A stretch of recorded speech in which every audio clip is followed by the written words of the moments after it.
Alright, what's up, y'all? Yeah, it's me, Broman 2.0, and yeah, we back with another cartoon battle, and yeah, yeah, you know what I'm saying, and yeah, I do got Ben Old Man here with me, so Ben Old Man, say something.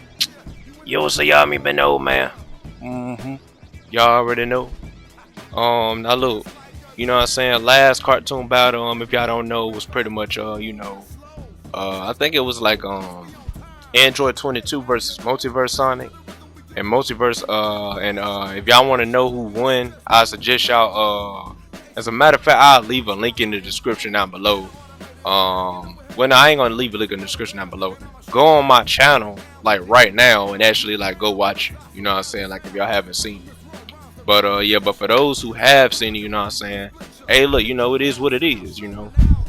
And if y'all haven't seen it, you know what I'm saying? Or like if y'all haven't seen it and y'all don't care, you know what I'm saying? Like then we here, you know what I'm saying? Yeah. Yeah, today's cartoon battle was pretty much actually this is like Ben Old Man's favorite one of Ben Old Man's favorite video game characters of all time. Solid Snake from Metal Gear versus James Marston from the Red Dead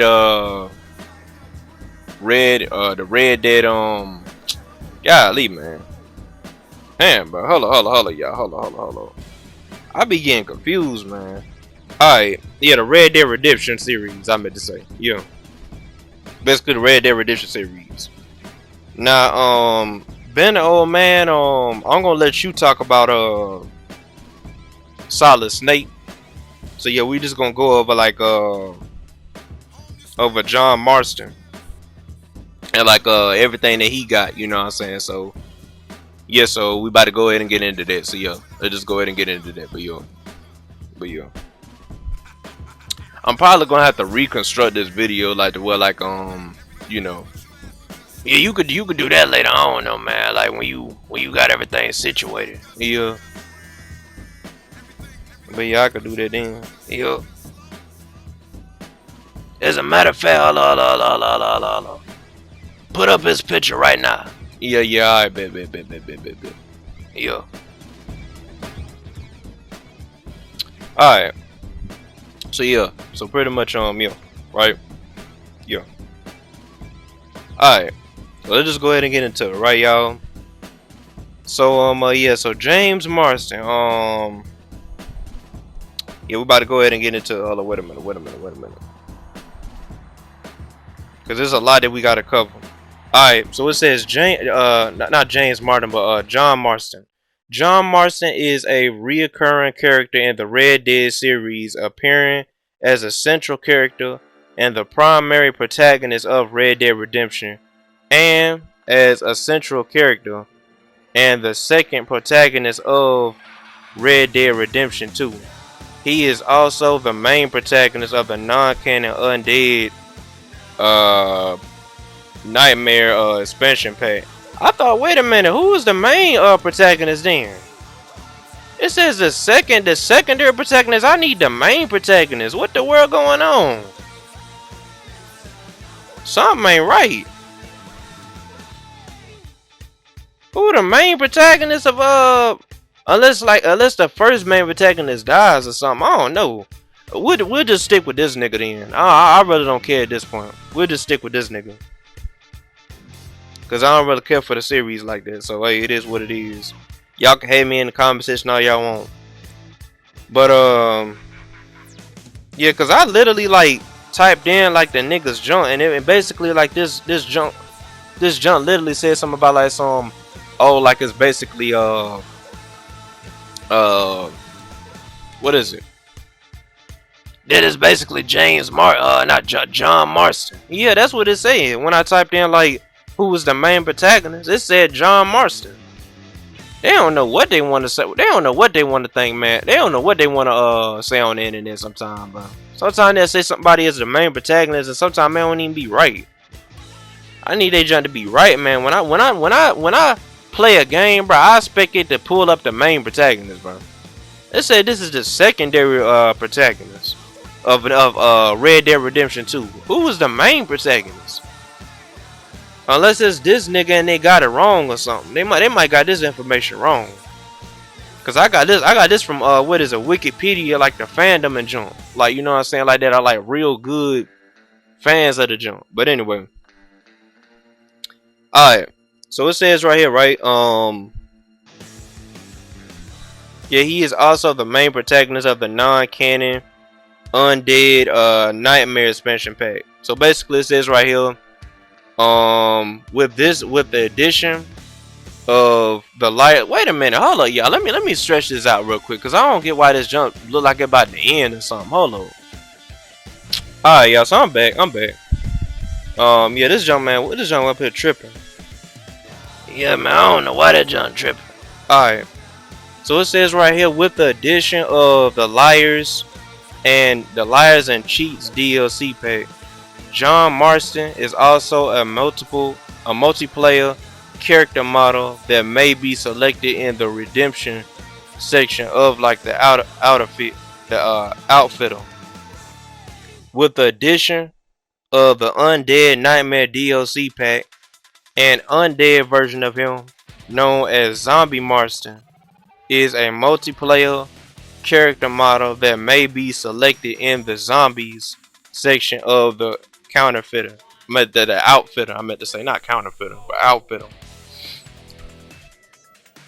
Yeah, so it says right here, you know, John Marston was born in 1873 in the northern United States. His father was an illiterated Scottish immigrant who was born on the boat to New York, while his mother was a prostitute.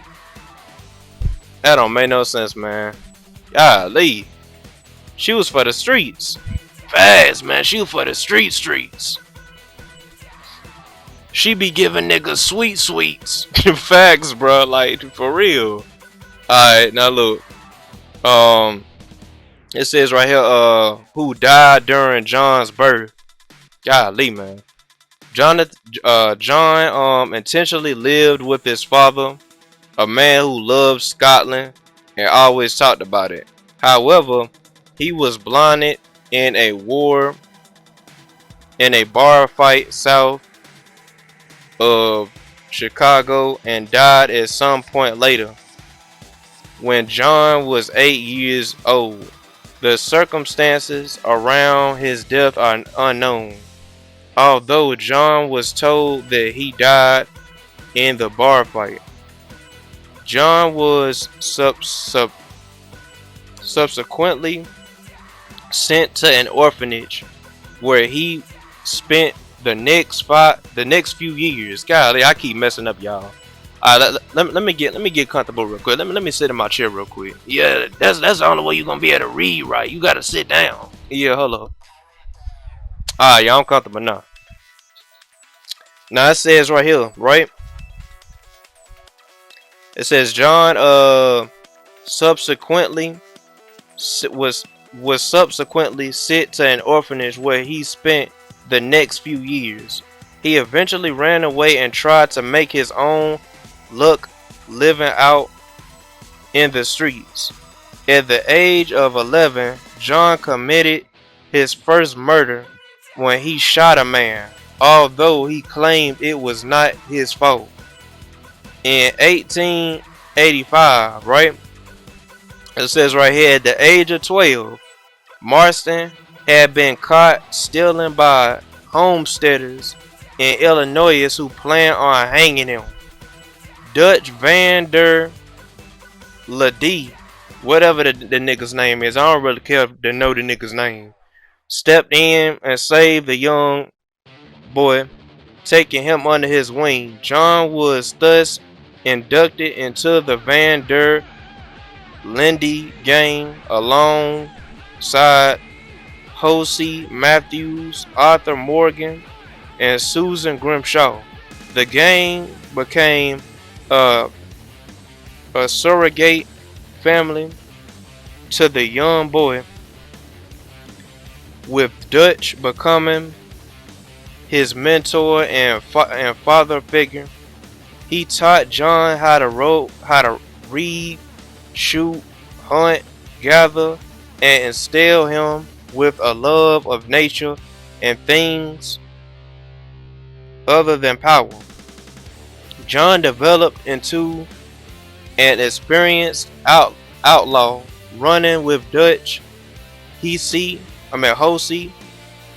Bill Williamson, Arthur Morgan, Javery Esculia, and several others, committing robberies, raids, murders, kidnappings, and other crimes across the American frontier.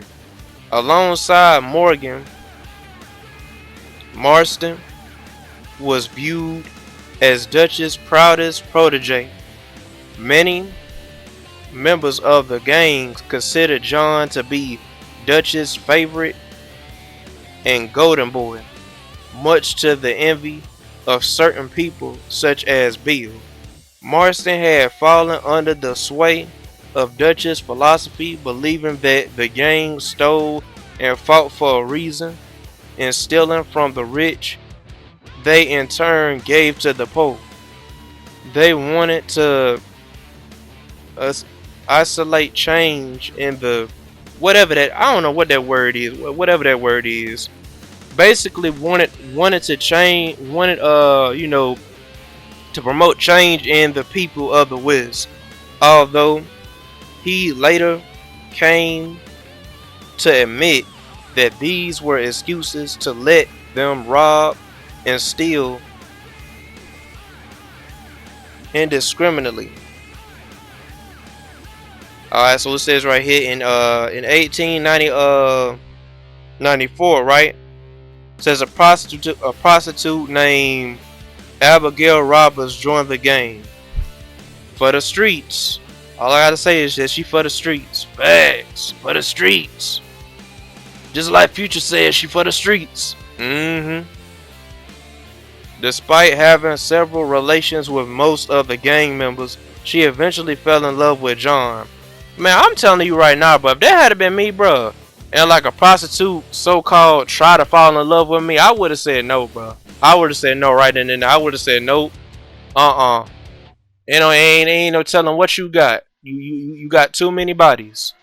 Like that being a prostitute. Like, man, he crazy for even falling in love with a prostitute. Fast, for real. Stupid.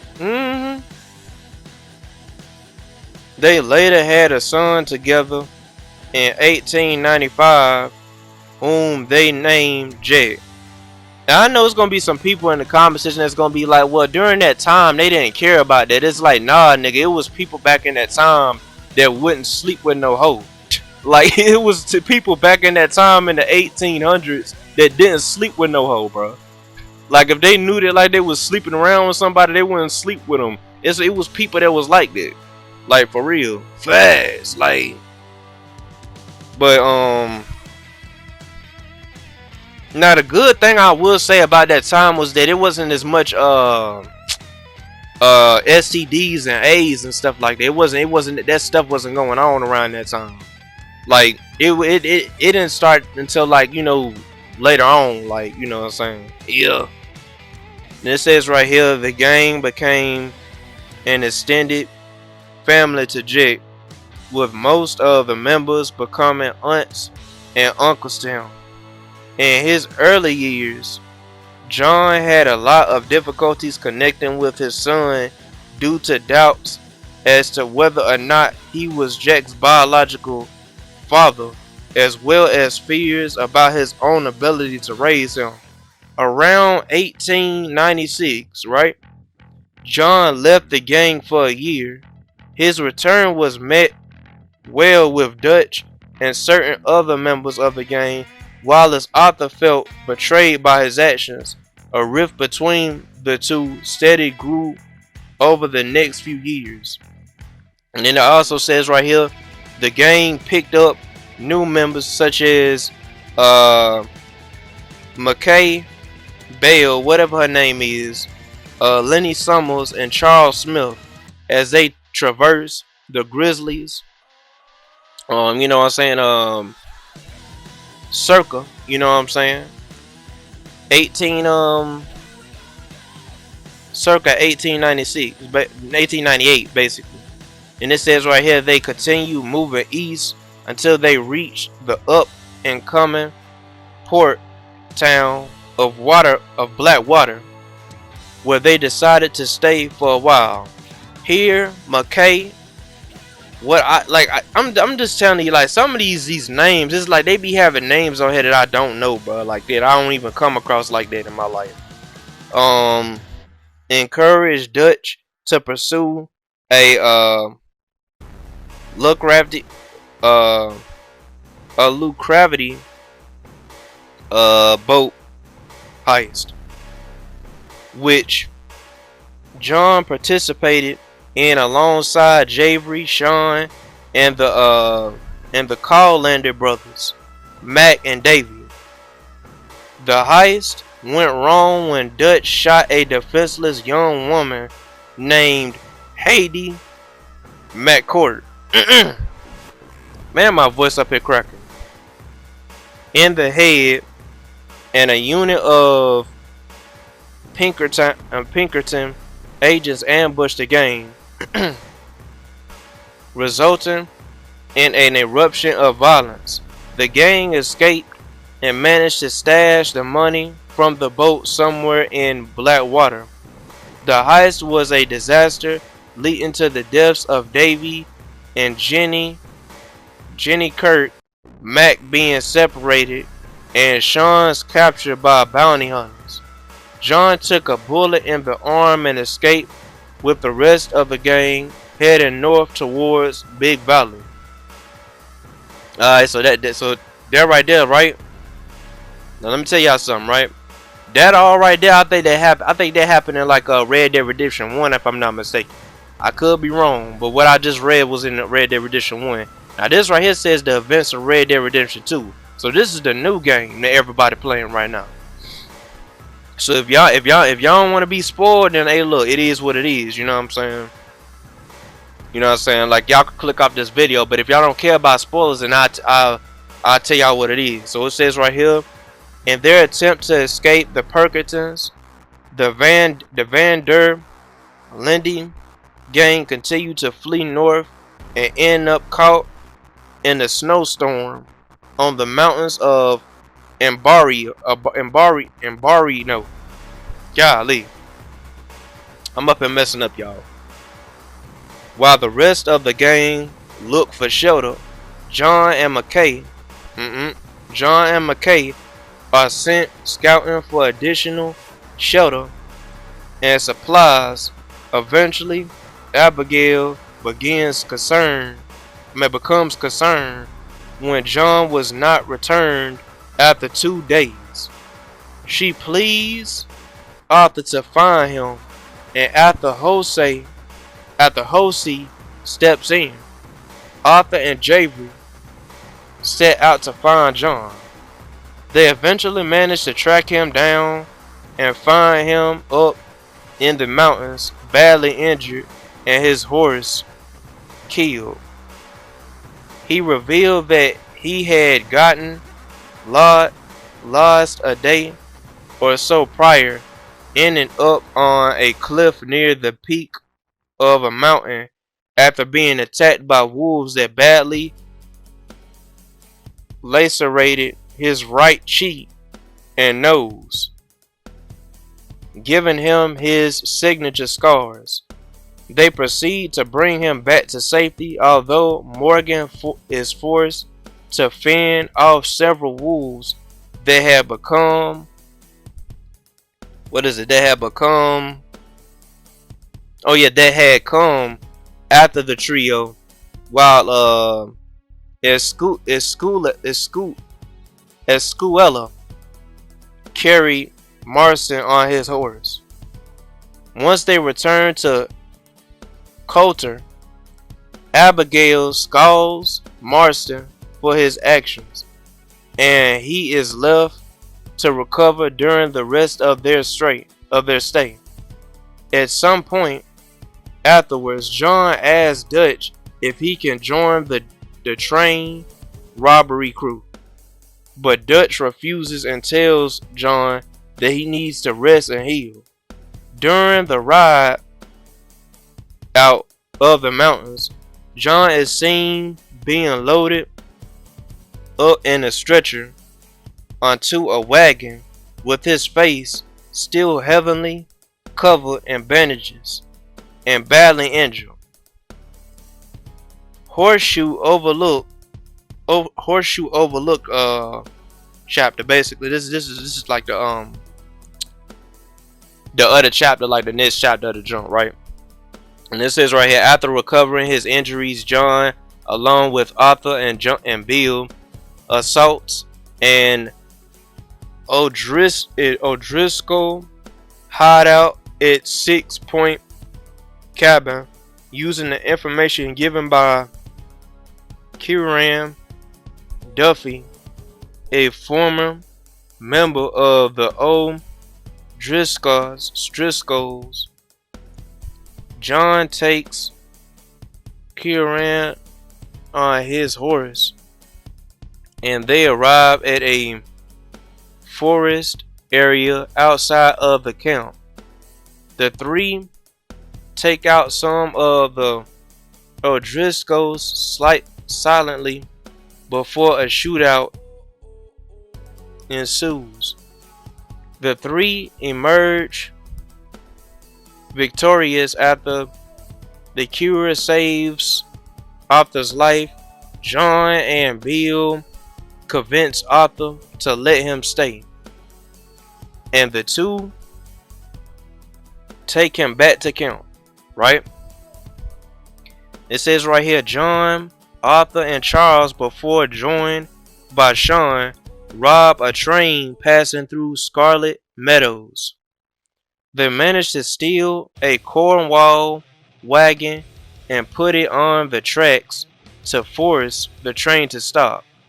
During the robbery, John deals with the passengers carrying a loot bag for them to put their valuables in. However, the law shows up quickly, prompting suspicion from John, although they still manage to make off with the money. John and Arthur go and steal a herd of sheep at some point afterwards to sell them at the Valentine auction. When they go to the nearby saloon to drink after the success, where Dutch and Strauss show up. Strauss and John go outside but are captured and held hostage by Lagvicius, Cornhall, and his hired guns. Arthur and Dutch rescue them before fighting their way out of Valentine. They then promptly pick up camp and leave. And this is the Clemens chapter right here, right? It says John, Javery, and Arthur make a deal with Grays in which they will steal the Braithwaite's prize horses and sell them for $5,000. Wait a minute. Alright, bet. The three of them talk their way into the grounds before subduing the table hand and stealing the horses. John takes the lead during the escape until they sell them for a meager $700. After John is kidnapped by the Braithwaites,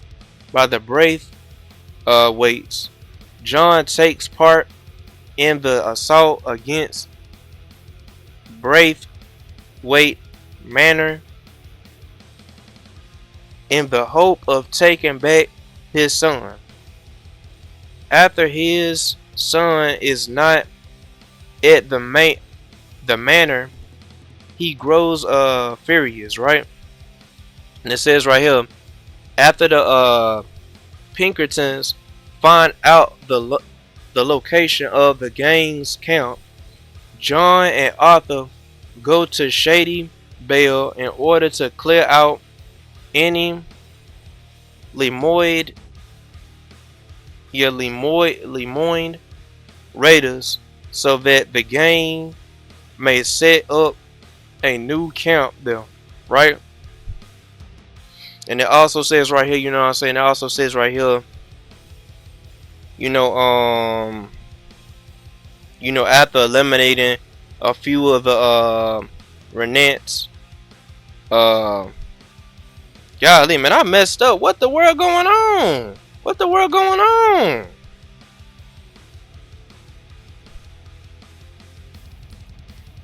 Alright, wait a minute.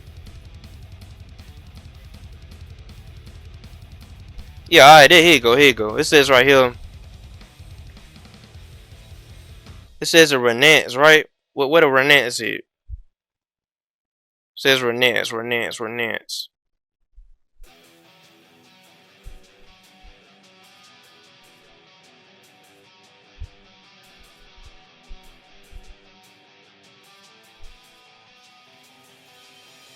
a Renants? Is it the Renants, bro? Bro, hold up, y'all. Hold up. Let me find where I was at, man. Golly, this John aggravating. Why in the world is you typing? Like, bro, I'm just up here scrolling down. Alright, hold up.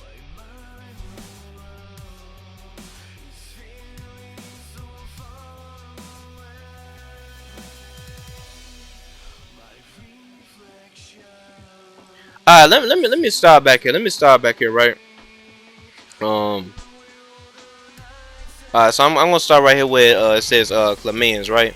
Clemens Point chapter. I think this is where I was at, yeah. Wait a minute.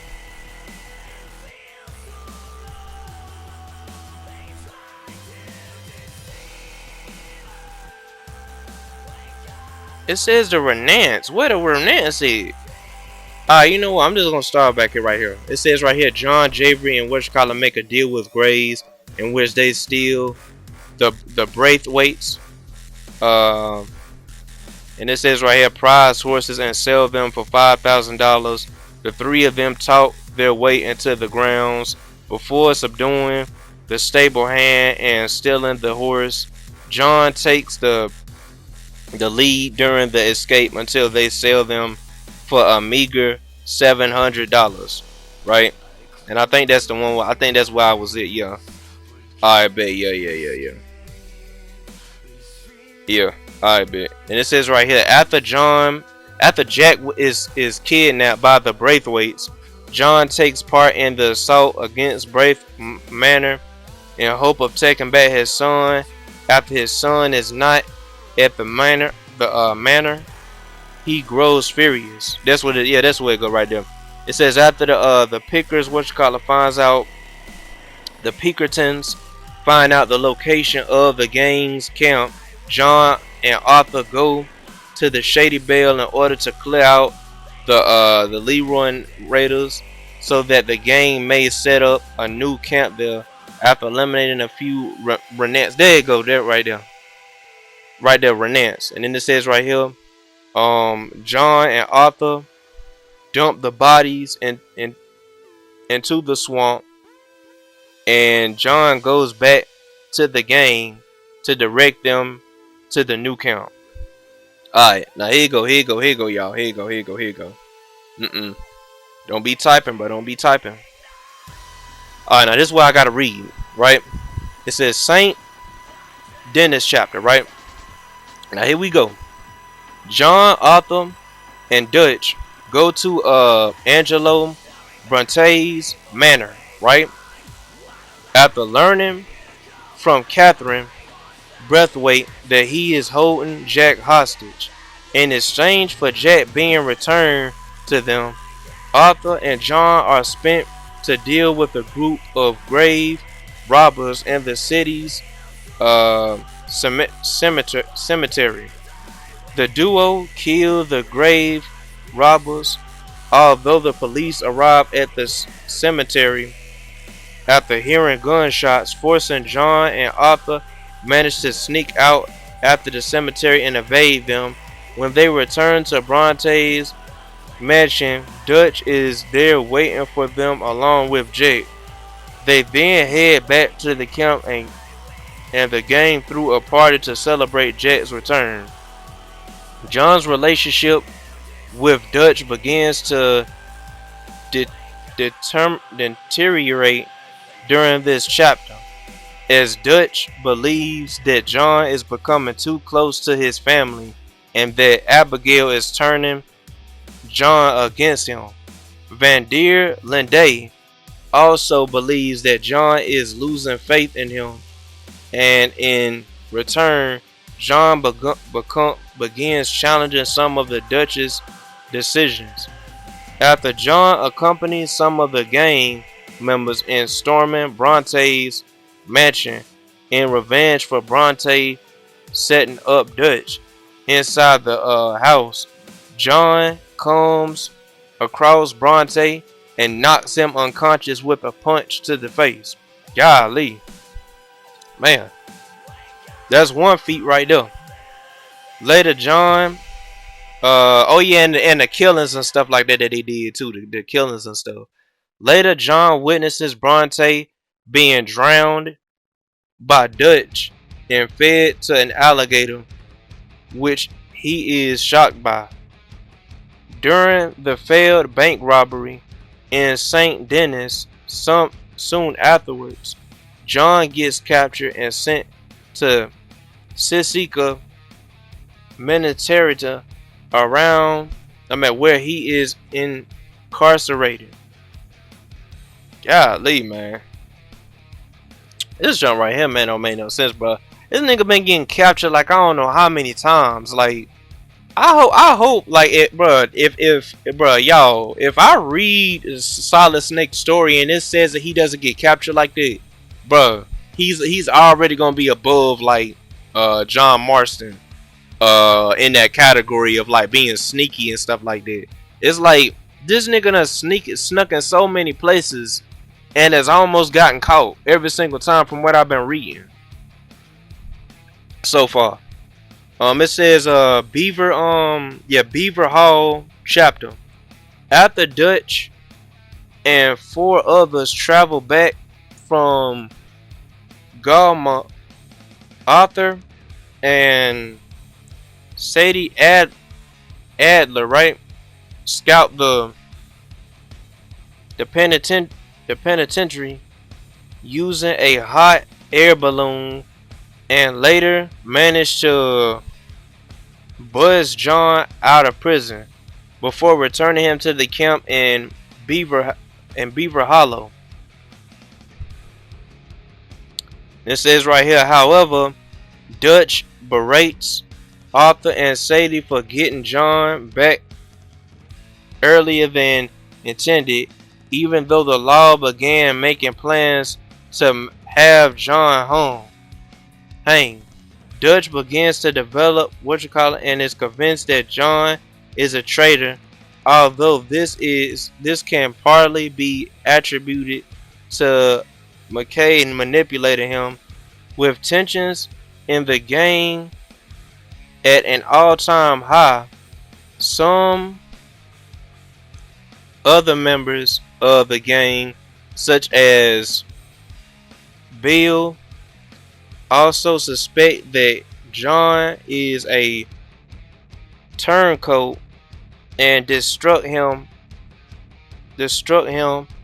as a result, right?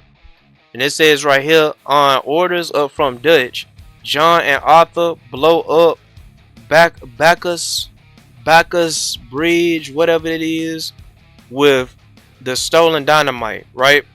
It says right here, during this operation, Arthur convinces John that he and his family should run away from the crumbling gang once they have enough money. The two begin making plans, and John informs Arthur that Abigail knows where the gang's money stash is.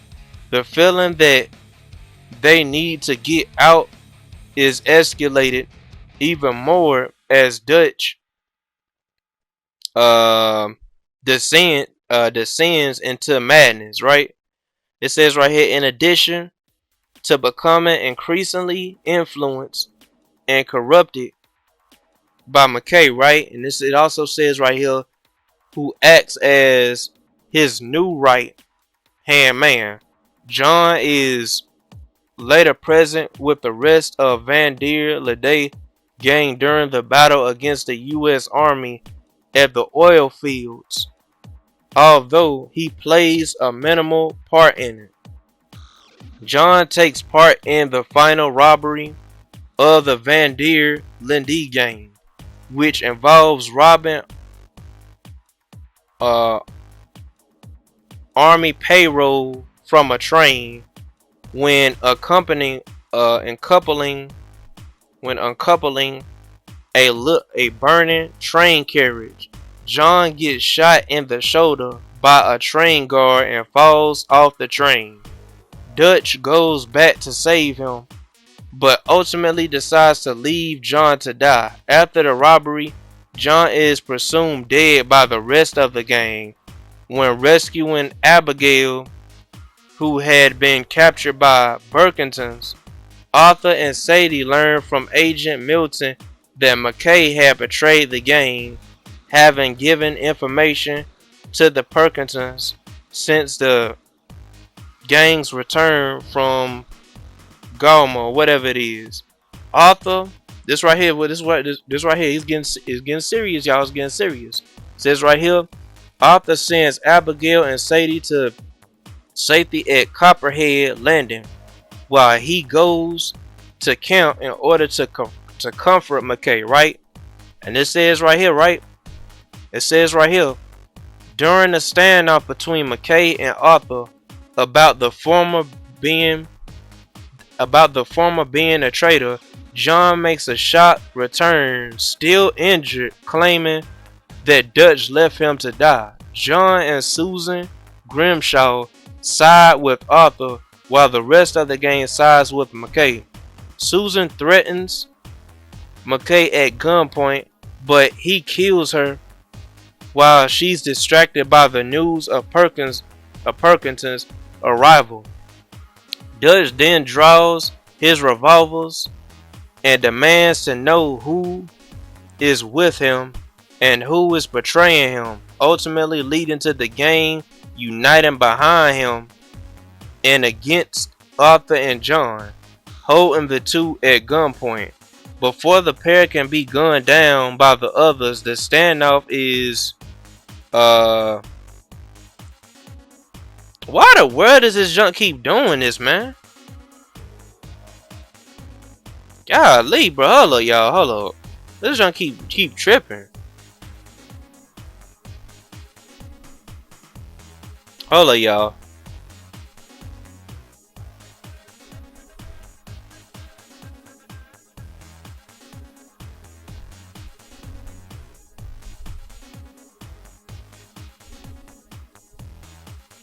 Alright, yeah. Alright, so it says, wait a minute. Where it says the girl died at.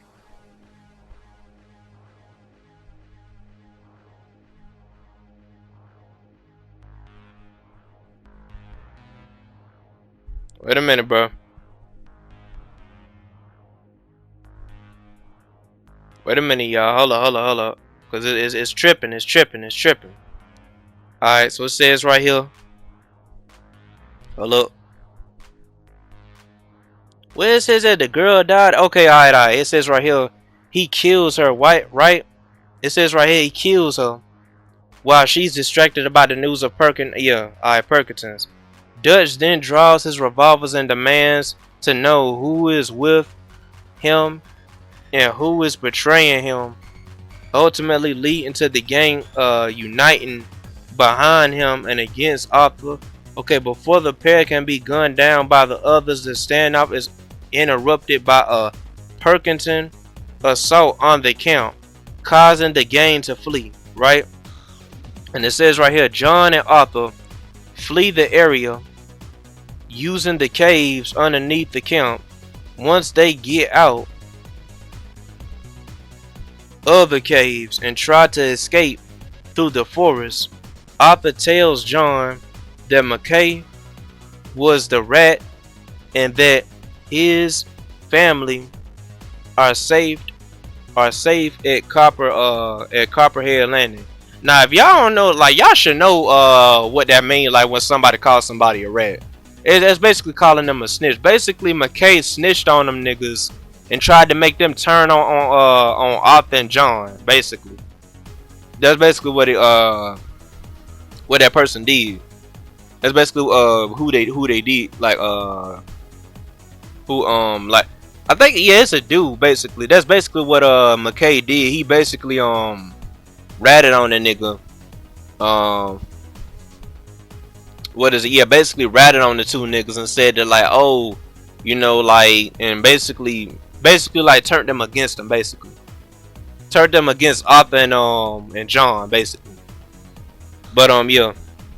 Now it also says right here, I'm about to go back to reading. It says right here, they are then forced to run while being pursued by Dutch, McKay, and the others, declaring that the pair are traitors. After John and Arthur outrun their pursuers, their horses are shot from under them. It becomes clear that the whole area has been surrounded by Pinkertons, and their chances of getting out alive are slim. And Arthur has to make a decision. The following set of events will depend on the player's choice. Alright, so it says if Arthur helps John, alright, basically it's talking about like different it's talking about different scenarios. Like if you go into the game, that right there, we need to skip over that. It says right here, either way, John manages, like this is canon right here now. What I'm about to tell y'all.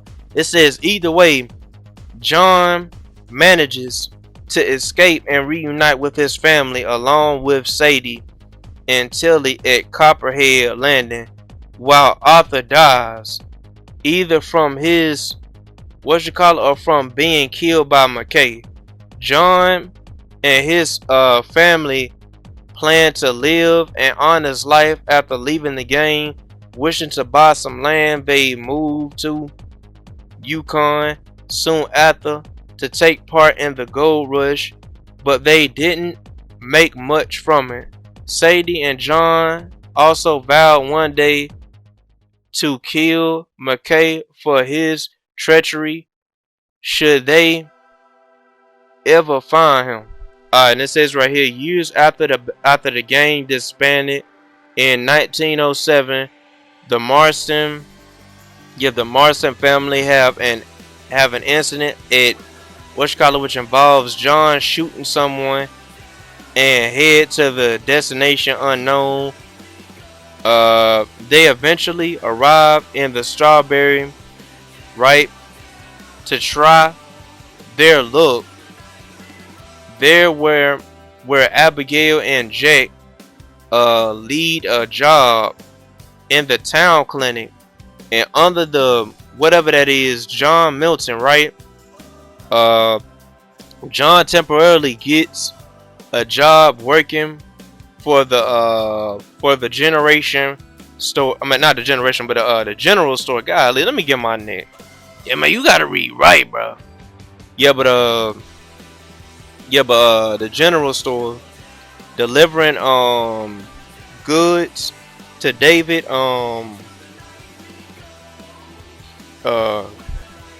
Geddes, right? At Pronghorn Ranch.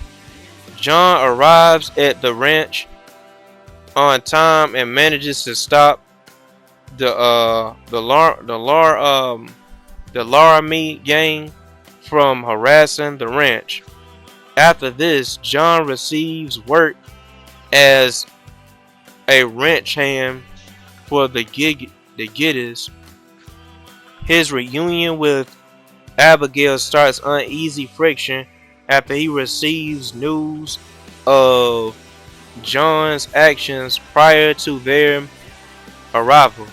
And it says right here, nevertheless, Abigail and John manage to get by with their newfound life. John helps Mr. Geddes and ranch foreman Tom Dinkins with more ranch work such as teaching the David Giddis's younger son named Dukin Giddis how to tame and ride a horse and build fences around the ranch. During these times, John briefly connects with John, teaching him how to ride a pony and retrieving mail from Strawberry. However, their journey in collecting a package at the post office goes wrong due to John and Jack being followed by three men connected to the incident back at a ridge. John is forced to kill them, which triggers Jack's anxiety after they return to their ranch. Um, right. It says right here. Um, return to their ranch. You know what I'm saying? Abigail becomes increasingly worried seeing Jack. After seeing Jack anxious, and John failing his promise to her.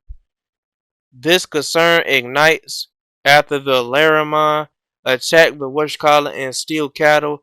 John and the ranch hands head to Hanging Dog Ranch, where they successfully fight the gang and retrieve the cattle.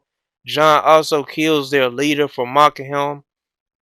The events, uh, the event angers Abigail, and she leaves John leaves John quietly the next morning. John continues to work at the ranch at some time. But it's like, this is the thing though. If he's forced to kill them, it's like, what that's gonna anger her for? And then plus, this is what I don't get. Why in the world did this nigga even get with her in the first place? She was a thought in the first place. And don't come in the comments and talking about something like, oh, she was in love with a nigga. But look. Apparently she wasn't too in love with the nigga. The nigga had no choice but to kill the people. And she gonna leave that nigga just cause he killed somebody. I'm like, what the world, bro? Like, for real. Stupid. Damn, plus he went with her anyway. Like, she was a thot. She was a prostitute. She was for the streets, so why would you... I don't know. His character kind of dumb, in my opinion. On that part, he was dumb.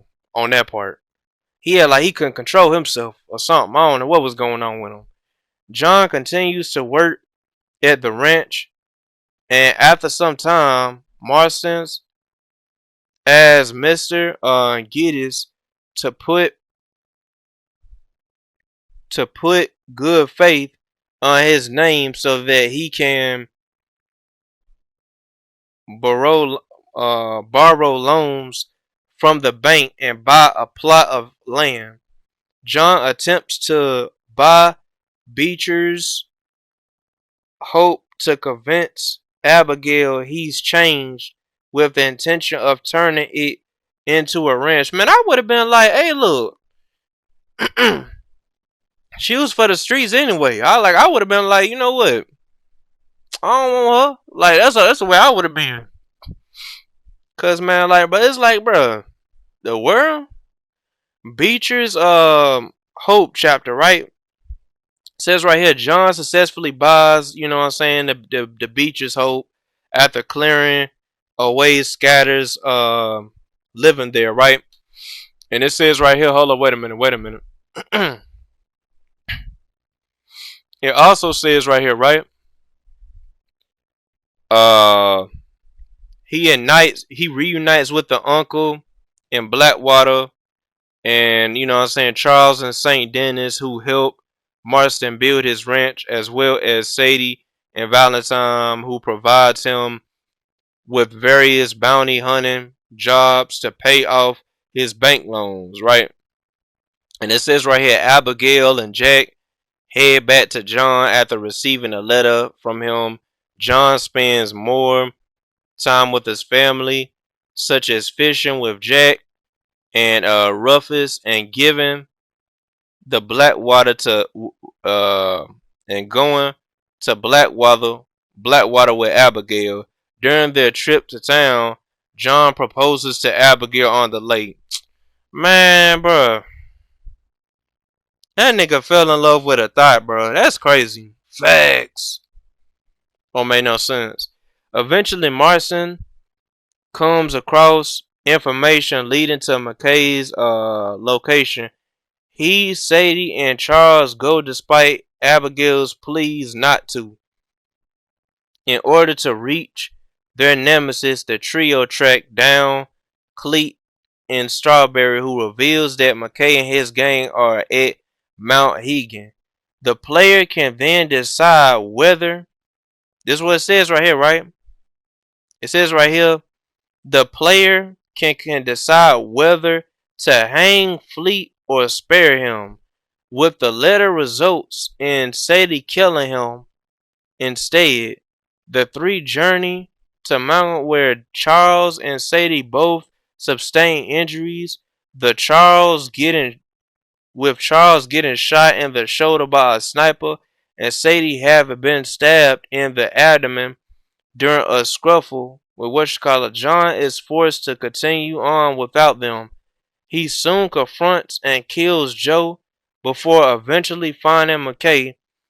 A shotgun ensures between the two, and they end up in a deadlock, which ends when a wounded Sadie appears and holds McKay at gunpoint. However, Dutch makes a sudden appearance, emerging from a cabin with his revolvers drawn, resulting in Sadie being subdued by McKay and held hostage. Right? So that's basically all like about like his story. I done read everything. So yeah, if y'all don't believe me, hey look, look. I'm telling y'all, this is like information that like I got. This is like we do real research over here. Yeah, we do real research over here. Yeah. So like for y'all diehard Red Dead Redemption 2 fans or Red Dead Redemption fans in general, which I'm never gonna get in that. I'm never gonna get into that series, and and I'm gonna make sure I don't get into that series because it's like I don't like. This is the thing, right? And Dragonfly probably gonna be like, oh, he probably gonna say that this series is like political. It's like, no, it's not. I know that it ain't political because it just takes place during the time before they started pushing all this agenda stuff. So it's like, of course, the game ain't gonna have political stuff in it. Like that's the good thing I like about the game is that they don't have like that that's one thing I will give Red Dead Redemption credit on is that they focused on telling the story instead of like, what I'm saying, focus on all this agenda stuff like how a lot of games now be that be supposed to take place in modern times and stuff. You know what I'm saying? So like I can understand as to why, what I'm saying, like I like the fact that like they did that. They just focused on talking to the focused on the story and then focused on political stuff and actually made something that was kind of based off of real life, like in a sense, like what I'm saying, like well, it took place in the 1800s and jump, what I'm saying, and like that jump fire, but yeah, but that's pretty much all about his story. Yeah, I'm about to go with his abilities. Uh, golly, we'll get into the abilities. We'll get into the abilities, right? We'll get into the abilities, right? So now we about to talk about Solid Snake, right? We about to go ahead and talk about Solid Snake. So yeah, let's just go ahead and get into it. So y'all click the link in the description down below to watch the next part of the video, y'all.